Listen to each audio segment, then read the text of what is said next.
Well, I have been doing a 40 for 40 series because I turned 40 this year, and I've been reviewing a lot of films from my childhood. And this film came out in 1994. So you would think this is a 40 for 40. It's actually not. It just happens to be from the same time period as everything else. So, subscribe so that I can do more of these for you. More of these completely random film choices that have no real rhyme or reason to them. You know, it's really important. There are films out there that I haven't seen. They're, I'm sure, cinematically relevant. But I really made sure today to see Camp Nowhere. It's on Disney Plus, and I'd never seen it before.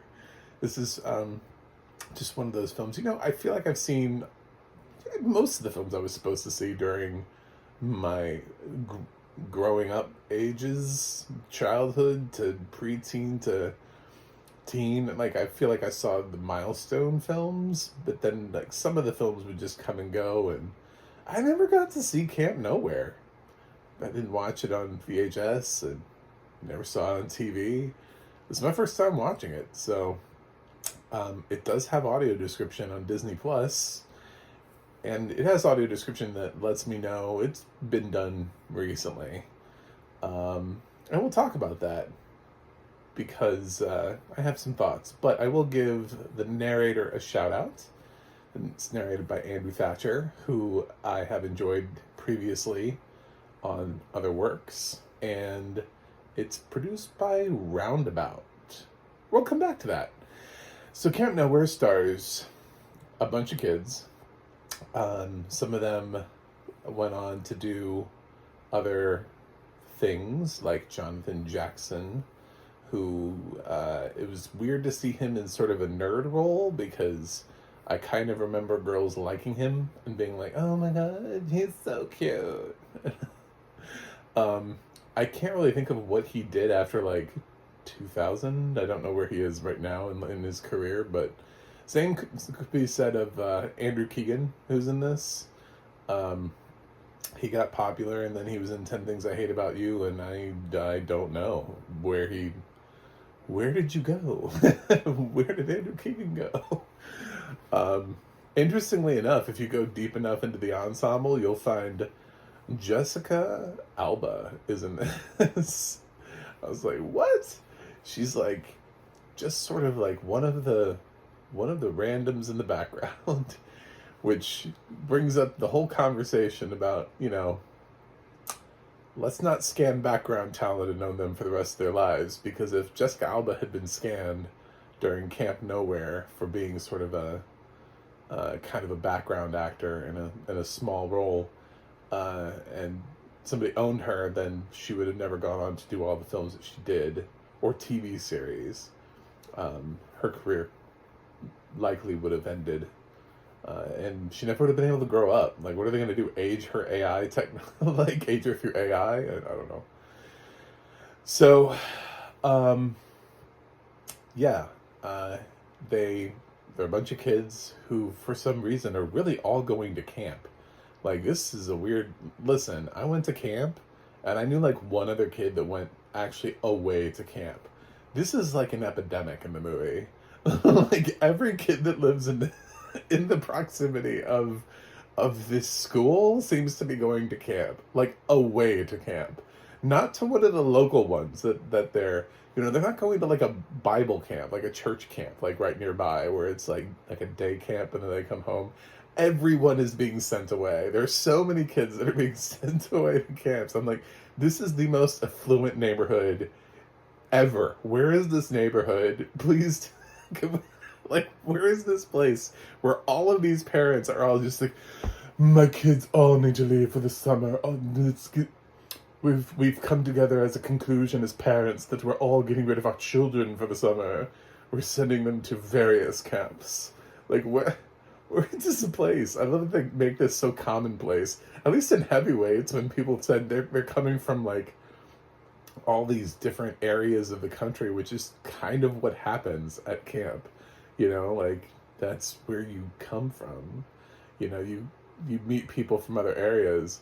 This is just like a crap ton of kids who all know each other all seem to be getting sent away to different camps, admittedly, in the beginning. But they're all like, oh, we don't really want to go to these camps. They're all camps their parents want them to go to, but they're not the fun camps. Like, one kid's being sent away to military camp, and obviously he doesn't want to go to that. But even the kid that is being sent to, like, computer camp is like, I just want to play baseball, you know? Like, I don't want to learn how to code. So, yeah, it's kind of funny to see this in 1994, but they're all just being sent away, and so we have to just take the leap of faith that this is happening for real. And one of them gets the idea. He's got some goofy name like Mug or something like that. I don't know. It's not even his real name. He's just called the nickname the whole movie. It's the lead, which is Jonathan Jackson's character, gets the idea that, wait a minute, camp is expensive. Now, if we could convince all of our parents to give us this money, we could open our own camp. And you can guess where this film's going, because it's a film aimed at kids. So, of course, they managed to bamboozle and swindle their parents by using a former theater teacher, played by Christopher Lloyd, to convince their parents that there's this other school, this other camp that's better. And basically, it's on the predication that, these camps actually have recruiters that go around and they meet with parents and they show them like a package and a video. I remember because I went to camp around the same time. And yeah, they actually did pay for somebody to come down and talk to me. And there was another family that was interested in going to the camp, and we met, like their parents met, and they showed us the video and talked all about the camp. That's why I said affluent, because if it's a venture that has to have somebody who literally travels around the country to individual parents to have to convince them to send their like one child or two children to camp, it's expensive. So yes,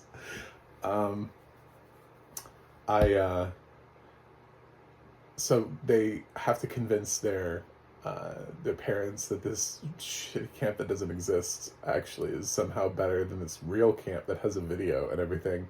And Christopher Lloyd manages to actually do that. He just convinces everybody. He's like, this theater camp is better than the other one because at our theater camp, we do this differently, and this is why it's better. And at our military camp, this is what we do. And so he goes around and to all the parents and convinces them that all of their these fake versions of the camp, and the parents are just like, whatever, cool, let's send them away, doesn't really matter.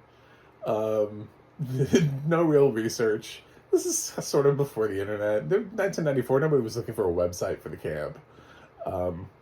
So, I'm sure it was weird that there was no video for the camp or no brochure for the camp, and meanwhile the other fancy camp has all this stuff. But we'll just keep going, right?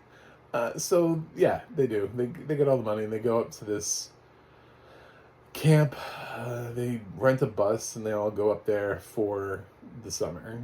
And it's one adult who doesn't really care, who's being paid, who lives in a cabin by himself, and a bunch of kids. And of course the kids just kind of run amok. And unfortunately, our lead character, while smart, is also bullied. So the fact that he is the one who came up with the idea, people care about that for all about 5 seconds before they beat him up and steal his money, which he has all the camp's money, and they just start spending it on dumb things. Predictably, which is exactly what he says they would do, which is why he is holding on to the money. Nobody listens to the smart kid. So they just start blowing it on things, which attracts the attention of the local police, because they're like, wait a minute, why are they why are there trucks coming through here? And that was one of the silliest scenes in the movie, was when was just the existence of trucks. I was like, does this cop sit on this road for this long that seeing a truck of goods passing by to him is like suggestive of criminal activity? Where is this place? Like, where did they send him that this cop is like, wait a minute, trucks don't come through here, what's going on? Like, it's just, because that's his first indicator. Later on he talks about how it's like kids doing crazy things, reports of kids doing crazy things, but the first time we see the cop, it's like he's kind of like asleep at the wheel, pulled off to the side of the road, and like some trucks drive by, and he's like, he takes notice of it, is what like the audio description points out. I'm like, all right, well, I guess we had to have a cop at some point. I wish he would have been introduced into like a more reasonable place. I don't know, like just seeing a whole crap ton of kids that you've never seen before in town. Anywhere, something. Or actually just the complaints from the neighbors. So, but that's how we get a cop in here. He starts to investigate. He's up to things. And also Christopher Lloyd is horny. So when one of the kids injures himself, and there's a female nurse, he's like, listen, you need to come over for dinner. And she is one of the least interesting characters I think I've ever been put to cinema. Like, I was just so bored by her character, because I was like, you were here for one reason, and one reason only. There is no female presence in on the other side here, and she doesn't even really seem that interested in being in the film, or Christopher Lloyd. She's just sort of she's got some lines, but this film is about kids. This basically is should my kids watch this? Will they like it? Is this too old for them? I think universally the idea of kids running their own camp is going to be something that kids would want to see and do. You know, unless you are deeply afraid that they're going to try to do this idea, and that you are stupid enough to be swindled by somebody like Christopher Lloyd, I don't really see there being a problem in showing them this film. Let them have fun with it. Yeah, it's it does have, I mean, it turns everything around, and people learn like right from wrong, and they have morals, and they all come together as a group, and they put their differences aside, and all that kind of stuff happens. So it's not just like rambunctious for rambunctious sake. It is a film that, you know, kumbaya and all that. I'm surprised they didn't do Camp Nowhere too, where they're like, well, our parents let us come here again, but under one condition, a second adult played by blank, insert, you know. So yeah, it's fine.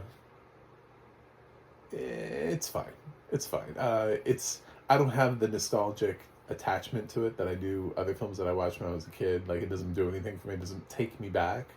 It is kind of cool to see Christopher Lloyd just carrying a film as the main adult.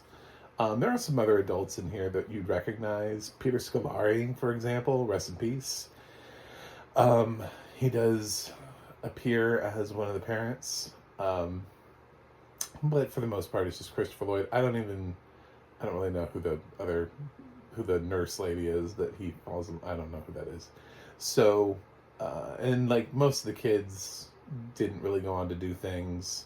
Really, the two main boys, Jonathan Jackson and Andrew Keegan, I mean, I don't think they're still acting. If they are, I don't know where they are. Like, I don't know what they're doing. I haven't seen them in years.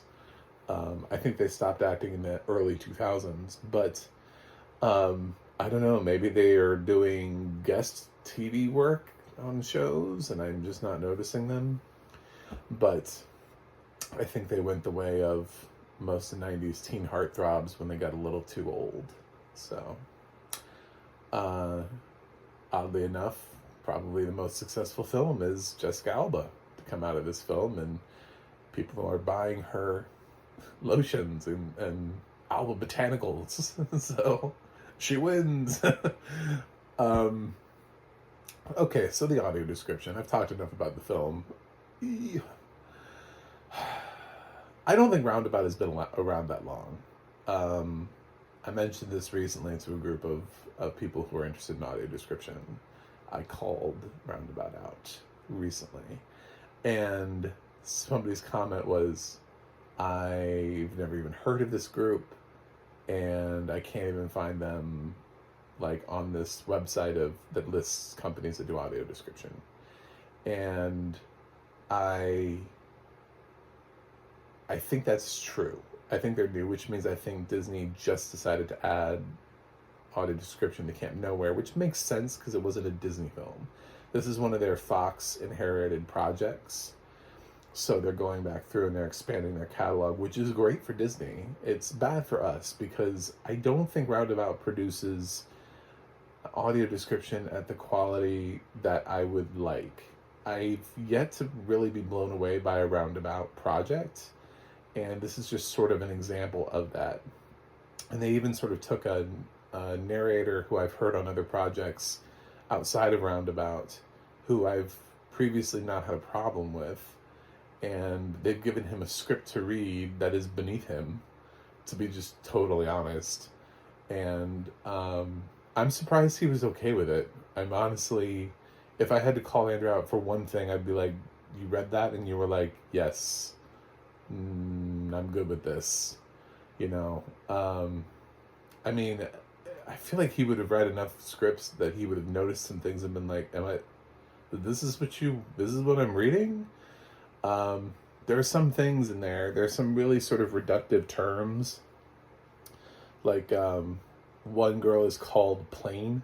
I don't know what that means to you. Like, that's very subjective to call a girl plain, to make that determination that she's plain.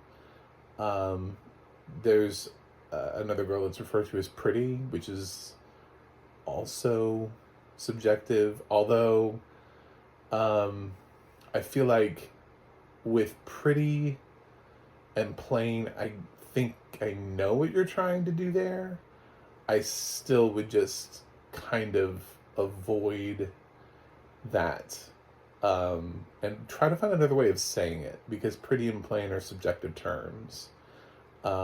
Especially when this is a kid's movie, and it's like, I don't really care. I'm not, like, I don't know that anybody's really here to know whether or not people are attractive or not attractive. I don't think that that's a thing that we need to be concerned about. But it's brought up. So, one of the things that was really weird was at the beginning, we get sort of the introduction. At first I didn't realize the film had audio description. I clicked on it and it let me go through like the logos for a while. And then all of a sudden I heard audio description for the Camp Nowhere part, like when the logo comes in. And then I guess there's opening credits. And I'm assuming that the opening credits were like credits that were played over blank white, and there was direction to not describe the credits, because if there was anything else, then you missed it. You didn't necessarily need to piece out like that. That song, there's not even a song, I don't think that song had lyrics.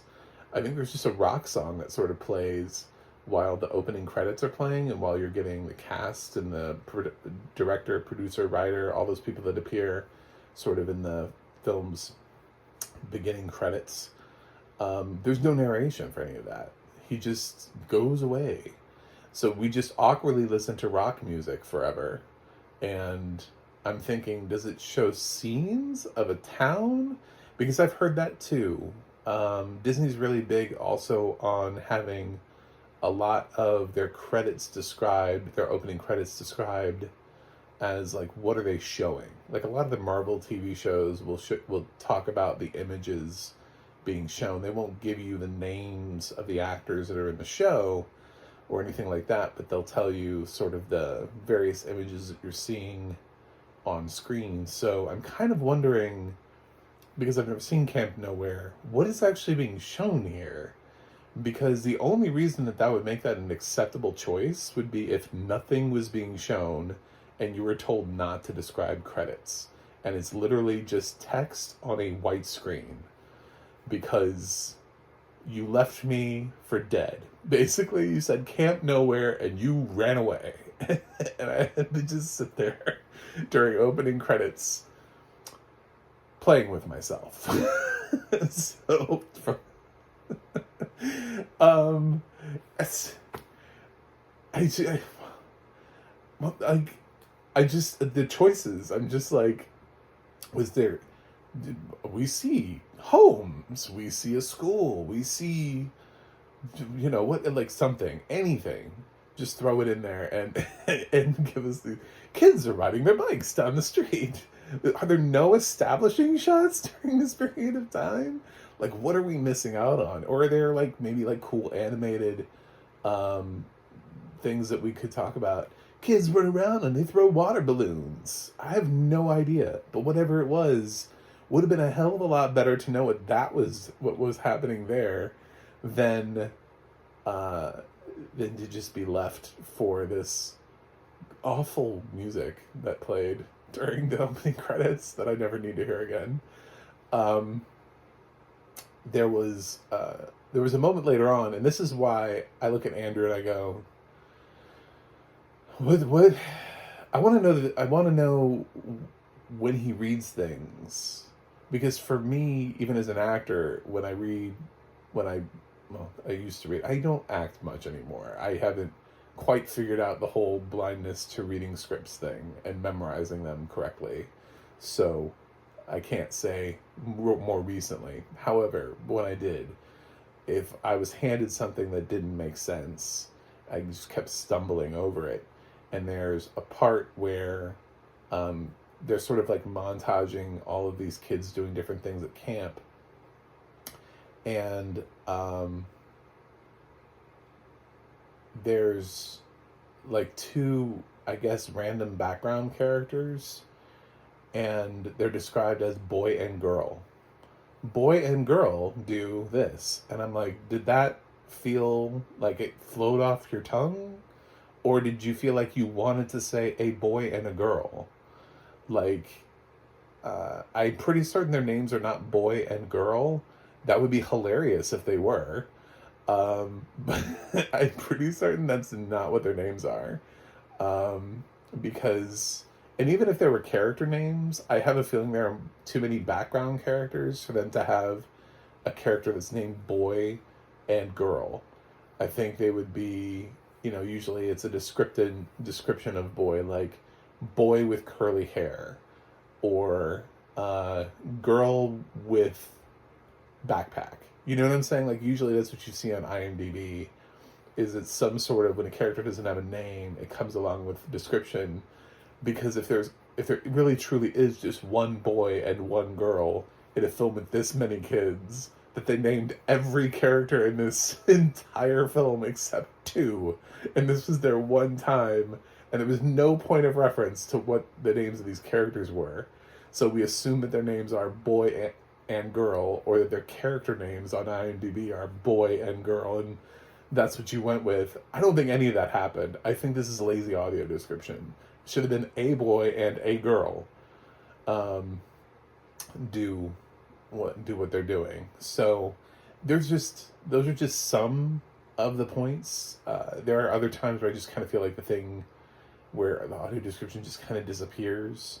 I realized there were several times I didn't really conceptually understand where people were or what their environment was. I probably could have used a much better layout of the camp, just in general. There's a point in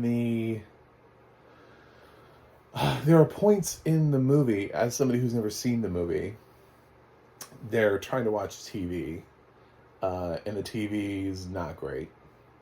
And they, also they want to play video games and stuff. So they've got this one TV, and then they've got a when they start spending the money, they go out and buy a bigger TV. And there's a remark about like, well, how it's too big. How are you going to get that in here? And then something like chainsaws a wall down. And conceptually, I wanted to know more about that. Like, which wall? Does this was that an exterior wall? Like which? Like, I mean, there. I was like, did he just, in order to get a TV inside, did he just defeat the purpose of them having a cabin? Um, and like it's now just like open airflow, kind of like just they're kind of inside. Um, I didn't really understand that. And then there's a scene where it's raining outside, and then they're all in Christopher Lloyd's cabin. I'm like, don't you have your own cabin? Where have you been? What have you been doing this whole? Where's the other cabin with the TV? Where have you guys been sleeping? Like, they're all like huddled in his cabin, and I don't understand why. There's so many things that because the film is so poorly described, and I couldn't understand where things were, that I just I just was so lost at some points when certain things happened because they didn't make any sense. There was no real explanation. Was that an exterior wall? Would have been great to know. Or was it like an interior wall? You know, or was it the whole thing? Was it half the thing? What kind, he just chainsaws a wall down. Of course, a kid with a chainsaw is hilarious, but would have been nice to know more about that situation so that I knew what the structure was like afterwards. But it would have been nice to know a little bit more about the area that they're in to begin with. How many cabins do they have? What's the status of this place? Is because I kind of got the vibe, and I thought they had their own building, even if it was just one. I thought they had a cabin to themselves, but then they're all in Christopher Lloyd's cabin later on in the film, and I'm like, what happened to your cabin? Like, did you chainsaw the whole cabin down? It's also not raining that hard for if you did lose an exterior wall, you wouldn't, I don't know about necessarily the support in the building when you lose an exterior wall, but it's a kids movie, so I don't think the thing's going to collapse on them in the middle of a calm rainstorm. It wasn't a torrential downpour, so they end up playing games in the rain, so it's not. It's very frustrating. I didn't like its audio description, and I haven't really been a big fan of a lot of things Roundabout has done, and I hate calling out things too much, and beating beating the drum against audio description, because I want to talk about why we need it and why some audio description is better than no audio description. I want there to be audio description on everything, so then we can come back around and talk about the quality. I feel like it's a little bit cart before the horse to do this too much. I know a lot of people want to talk about the quality of audio description, and I'm not against that, because I think as we're adding audio description, I think it's really important to talk about what is good audio description, because there's still like a great frontier of undescribed TV shows and films that, as we continue to expand those libraries, it would be nice if we didn't have to re-describe them because the audio description was poor quality. This is something that I would have sent back if I was working for Disney. If this came to me, if I was running quality checks for Disney on audio description, if my job was to work for Disney and to listen to all their audio described content, I would have sent Camp Nowhere back to Roundabout. I would have said, no, this is not good enough. So Roundabout, I'm going to pay more attention to your stuff, and I'm going to call you out more, because I think you came around new, and I see you taking on a lot of projects, and I know there are a ton of other companies out there, and I'm worried that you are undercutting the price so that you can provide cheaper, quicker audio description. And I don't think that that's better. I don't think being a step above TTS is necessarily what we should be achieving in the audio description community. And that's basically where we're at. They have a narrator that they work with quite frequently who I even questioned whether or not they were human, because I literally couldn't tell based on the inflections and tone in their voice. So there's just a lot of things that stood out to me about how Roundabout does audio description, and I just want to be better. This is supposed to bridge the gap for blind and visually impaired users to be able to have a comparatively similar experience to a sighted user. I definitely don't feel like I would have had that. So, yeah. I have heard worse audio description now. Generally, it's TTS. Generally, it's TTS without any quality control, where they just let the TTS audio description trample things, or things come in at the wrong time, where the timing is just off and it doesn't make any sense. So Amazon's Wild Frontier of TTS has produced some really, truly terrible audio description. So with that said, I think Camp Nowhere is fine. I think your kids will like it. It feels better than a Disney Channel original movie. It feels like if you want to watch this with your kids, if you're looking for something and you didn't see Camp Nowhere as a kid, and you see this on Disney Plus, and you're like, I like Christopher Lloyd. Cool. Well, you'll probably like this, and the kids are fine. And I think every time it sets up, it's not a Disney film, so they're willing to go a little bit wider with the swing on comedy. Like, one kid tries to buy beer. I feel like they wouldn't have done that in a Disney comedy. I don't remember any of the Mighty Ducks ever trying to buy alcohol. Sorry. It's just, at least not in the first film. I can't remember if they did in D3. But yeah, so it does try a little bit more, but don't worry, those kids don't go party hard all the time and consuming alcohol. So, yeah, I'm going to give Camp Nowhere a B. I feel like that's safe. It's something I think that kids will like, and I think it's fine from its time period, and I don't really have any too major problems with it. I mean, I can laugh about it as an adult because I can pick it apart from the adult perspective, but I think kids would just watch this and be like, this is great, this is my favorite thing ever.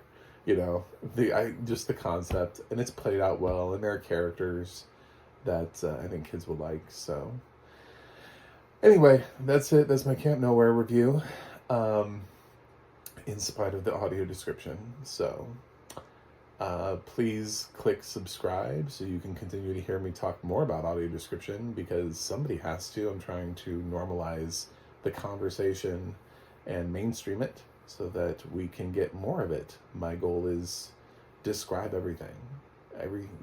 Describe it to me. Hashtag describe everything. Hashtag describe it to me. That is what I would like. And then we can come around, and while we're working towards that, we can also work to the goal of quality audio description and not just audio description. But you can check out my website, macthemovieguy.com. You can follow me on Twitter or X, whatever you want to call that site now, Instagram and Threads at macthemovieguy. You can go to the audio description project, adp.acb.org. It'll let you know what is audio description, where you can watch it. And you can go to the ADNA.org. That's the ADNA.org, and it'll let you know who's doing the narration for your favorite films and television series. Like Andrew Thatcher, he's on there, so you can see his body of work. That's it for me today. I will review other things and see you guys on the other side.